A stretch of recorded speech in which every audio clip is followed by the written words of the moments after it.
What are you doing? What are you doing? You're not, no, you are not relapsing on my watch. Not right here, not right now, not at all. Okay? Today is not the day that you break your streak. Today is the day that you get freaking strong.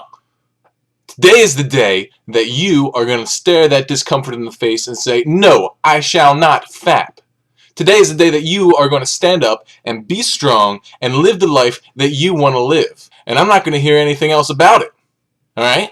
So I want you to look at me right now. All right? Right in my eyes and tell me that you're going to stay strong because you're a badass. All right, welcome to the Sacred Sexuality Project, where we help you live a higher expression of your sexuality. And today I'm going to be addressing some questions that have been coming up regarding having sex during your reboot with a real woman. Now, my feelings on this whole matter are very complicated, and I'm not going to be able to fully express all of them here in this video, but to sum it all up for you, I am not for it. I am not for people having sex while they are in their reboot from pornography, masturbation addiction. In order to start spelling it out, I want to share an analogy with you, okay? I believe that sex is very much like fire, okay? Sex and fire both have the capacity for great good and benefit, as well as the capacity for great destruction, harm, and suffering. You know, think about fire. Humanity has used fire for centuries to heat food, heat our homes, and all kinds of good stuff. But it has also been used as a, gigantic force of destruction, has burned down cities and caused people to die and all kinds of horrible stuff. And in the same way, sex has really great positive parts about it too. It's great for bonding and all that kind of stuff, and making babies, obviously, we need that. But it also has the potential for causing a lot of harm, and a pornography addiction is a direct result of that, as well as all the other kinds of sexual dysfunction that come along with this and other issues with sex. So I want to look at how we manage the potential dangers of fire and then apply that same reasoning to sex. So with fire, we have to respect its power. The way we respect its power is by practicing what, today we call fire safety. And what that really entails is only lighting fires within controlled, safe settings. That there's a time and a place for fire, and taking it outside of that time and place sets you up for big problems. So for example, a great place for fire is in a fireplace, because in a fireplace you can have this nice big crackling fire and you can heat your whole house with it. It's really pleasant and all that great stuff. But if you start lighting fires in like the lighter fluid store, you may be in for some trouble. Now, if we look at how to protect ourselves from the negative consequences of ill-used sex, it's very much a similar kind of process. So traditional morality in most cultures confined sex to marriage, and the structure and the commitment of marriage, that was like the fireplace. That was the safe setting that allowed sex to be awesome. It allowed sex, to add life to the relationship as well as heat. Very similar to, the fireplace. So that's basically where I want to start this discussion about sex during reboot, with the idea that by taking it out of the confines of marriage, you're basically increasing the chances of you experiencing suffering. Now, a lot of the reason why people ask whether they can have sex during reboot is because they hear that it can help them reassociate sex with, intercourse with a female, opposed to with pixels on a screen and hand lotion. Now, there may be some merit to that, and if you're married, I would encourage you to explore those options. But I'm going to give you some reasons why I don't think that's the best idea for everyone else who's not married.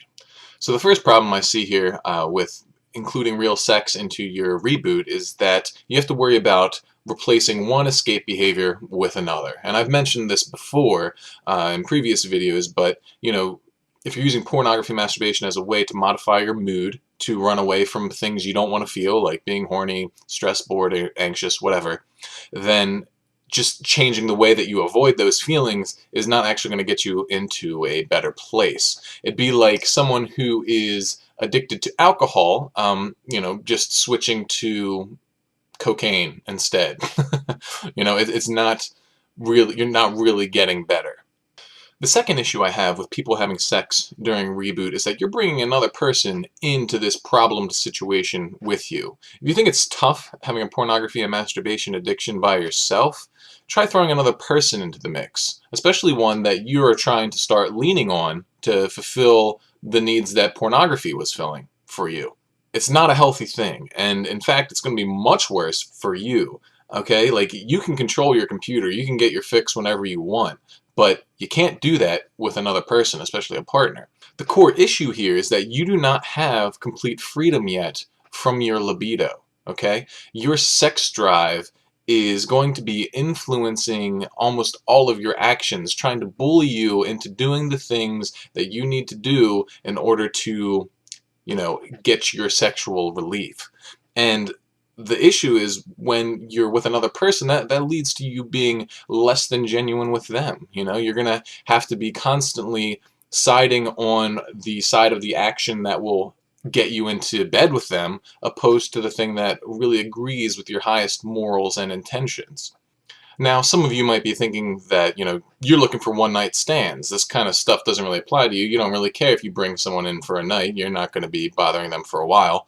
Well, to go back to an example that I made in my very first video, if your sex drive is nothing more than an itch to be scratched, then sexual activity will never mean more to you than scratching an itch. By engaging in that mentality, what you're doing is, lowering the value of sexual activity to, something casual, whatever.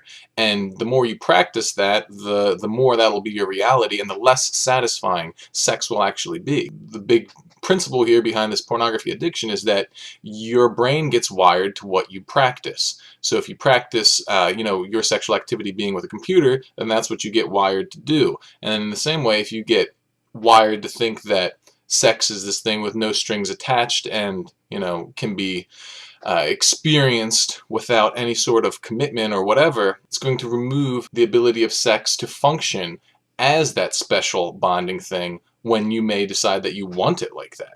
So my bottom line here is kind of like, you cannot healthily live with sex until you have learned how to healthily live without sex.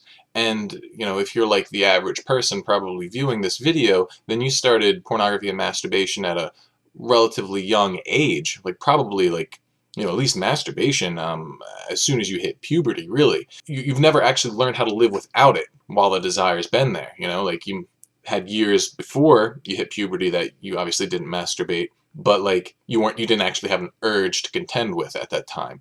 But since inheriting this urge, have you ever actually learned to live without that sort of gratification? And if you haven't, then what is created is this problem where people view sexual release as a basic human need. This view is also greatly compounded by the way that society treats sex and, sells it as a commodity and as, something that is to be worshipped and put at the very center of your life. The idea of not having sex until marriage is absolutely incomprehensible to the modern day young male. I know it was for me. I just, there was no way that I was going to be able to do that. I was just like, I mean, take your logic and stick it up your butt. I mean, I can't do that. I'm sorry, man. But what I've come to realize is that if you learn how to appreciate sex as something that you don't need, that you can actually live without it, and that you can actually be extremely happy and fulfilled without it, that actually starts opening up the door to build a life where you can healthfully incorporate it and then make your life even better. So this channel, it's called the Sacred Sexuality Vlog, and I want to key into that sacred part. I use the word sacred because I believe that sexuality needs to be held very highly and needs to be very special to us. And I believe that if we lose that, if we treat it as just, whatever, then we're never actually going to be fulfilled with our sexual activity. Think about it this way, okay? Imagine your mom makes this incredible cake. It's like the best cake you've ever had. And, she only makes it for special occasions. And when she makes it, it's just freaking fantastic. It just makes the event awesome and everybody loves it.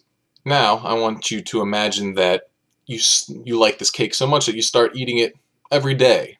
After a while, this cake's not going to mean shit to you.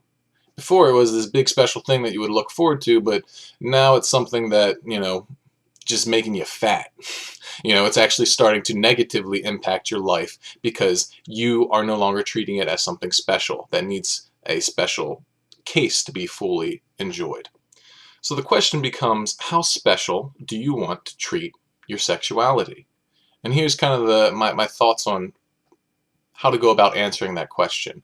I believe that, all of us have put a different level of importance on sex and how central we want it to be in our lives, okay? And say that level's up here. The level of respect and specialness that you give sex should also be up here, okay? Because if it's not, if one's down here and one's up here, then that basically mandates that you will end up abusing it because you are, have it as this high of importance, but with this little regard for how you need to treat it in order to be free from the negative consequences of it. Also, please don't misunderstand me here. I'm not trying to condemn anyone for anything that they want to do or have done, okay? Like, what I'm really trying to do is just speak from my own set of personal experiences that sex without all of the safeguards that marriage brings does not really bring long-term happiness. I want to save you guys the suffering that I have gone through. And by the way that I see I can do that is by putting abstinence by choice back on the table, because I believe society and so many things have just kind of taken it off as a viable option for people. And I want to put that back on the table because I believe that it can be a very powerful tool and lead to a lot of fulfillment and happiness. But of course, I respect everyone's right to learn from their own experiences and make their own choices. But I would feel remiss if I did not address this at some point with the number of questions that I'm getting about this. So that's all I really wanted to cover in this video, just kind of get this conversation started about my stances on sexuality and sex during reboot and sex before marriage and all of that stuff. I mean, there's a whole lot to it, and I'm not sure if you guys even really want to hear it. So let me know. Let me know if you want to hear more about relationships, because I can talk about all kinds of cool stuff, like how to still have fulfillment with a woman without having sex and all of that kind of stuff. But if you want me to focus more on the specifics of the pornography and masturbation, I can do that too. So remember to send me your questions, give me the upvotes on Reddit and all of those things that help other people see this and get help as well. Was there anything else? Oh yeah, stay clean!